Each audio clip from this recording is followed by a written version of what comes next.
Hello mga ka-Diskarte Chicks! Kumusta mga lods? Welcome back sa channel kung saan hindi tayo nagbubulahan. Dito, real talk, science, psychology at diskarte ang pinag-uusapan natin. At ngayong araw pag-uusapan natin ng isang topic na hindi inaamin ng maraming lalaki. Pero nangyayari sa halos lahat. Bakit nawawala ang libog na lalaki sa long-term relationship? Oo ka-Diskarte Chicks, yung dati konting hawak niya lang, umaalsa na. Ngayon, parang, wait, bigyan mo muna akong 10 minutes at konting motivation. Normal ba to? Mahalaga ba sa relationship? Pwede ba bang ibalik yung dating apoy? The answer is yes. At pag-uusapan natin lahat yan ngayon. Pero bago po tayo magsimula, i-comment mo muna kung taga saan ka.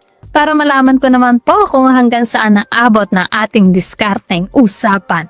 At syempre huwag mo kalimutang i-like ang video na to, mag-subscribe at i-hit ang notification bell para lagi kang updated sa mga love tips natin tuwing may bagong upload.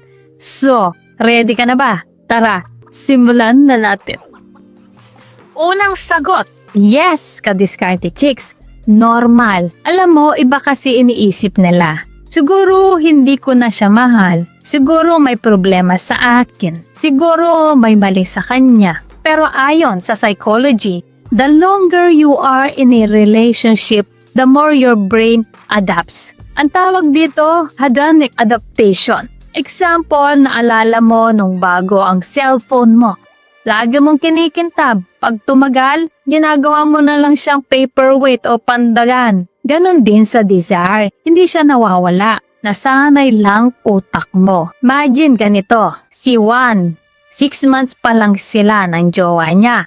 Every time mag-date sila, konting pahid ng lipstick ni girl, hihimatin kaagad siya. Pero after 3 years, si girl papasok sa kwarto, nakapajama, nakaponytail, hawak ang toothbrush.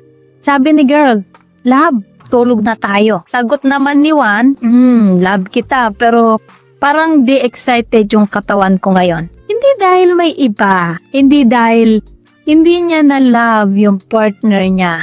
Nasanay ang utak niya sa presence ng partner. Comfort replaces excitement. Here's where it gets scientific pero simple lang ang paliwanag ko ha. Number 1, testosterone naturally decline. Habang tumatanda ang lalaki, bumababa talaga ang T levels. Hindi biglaan pero sapat para mabawasan ang drive. So number 2 is dopamine oxytocin shift. Noong bago kayo, high dopamine equals excitement. Last, thrill. Pag tumagal, the brain switches to oxytocin equal bonding, security, comfort.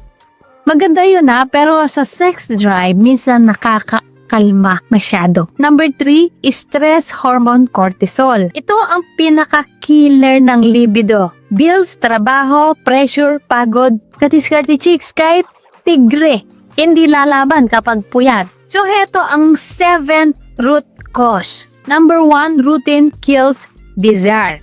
Pare-parehong araw, pare-parehong gabi, pareho ring pababa yung libo. So number 2, mental load at pressure. Kapag masyado kang maraming iniisip, hindi nagwo-work ang desire. Men can't feel sexual when their brain is overload. So number 3, emotional disconnect. Hindi lang babae ang sensitive, lalaki rin. Kapag hindi mo nararamdaman na close kayo emotionally, nawawala yung drive. So number 4, conflict at tampuhan. Men withdraw sexually kapag feeling mo judge, criticize, o pinapagalitan lagi. So number 5, porn overconsumption. Ito big factor. Kapag nasanay ang utak sa extreme stimulation, nagiging, okay, na lang ang real intimacy. So number 6, lack of self-esteem. Pag hindi ka proud sa sarili mo, tumaas timbang mo, stress ka, pili mo hindi ka productive, sex drive drops. So number 7, no personal growth or challenge. Ang lalaki na walang goal o progress, nawawala ng spark sa sarili. Pag walang spark sa sarili, wala ring spark sa kama. So, how to fix it? Tip number 1. Introduce novelty. Novelty is equal to dopamine. Bagong experiences together. New date, place, travel, a surprise gesture, try new activities, and change routine. Excitement outside equals excitement inside the bedroom. So tip number 2, fix your health. Kadiskarte chicks, male libido is equal lifestyle. Para tumibay ang general. Kailangan ayusin ng katawan, 7 to 8 hours sleep, exercise, a big booster ng T levels, zinc plus magnesium foods, less alcohol at less junk food. So tip number 3, limit porn. Brain rewiring. Kung gusto mong bumalik ang natural desire mo, bigyan mo ng chance ang utak mong mag-reset. So tip number 4, build emotional intimacy. Yes, Kadiskarte chicks, even men need this. I-talk to her, be honest, be open to connection. Sex follows emotional closeness. So tip number 5, work on yourself.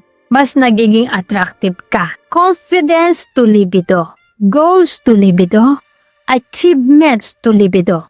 Pag may ginagawa kang meaningful, heighten ang testosterone at motivation mo. So tip number 6, give each other space.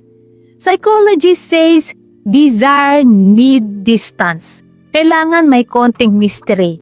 Have hobbies, friends, personal time. Pag nagkikita ulit, spark comes back.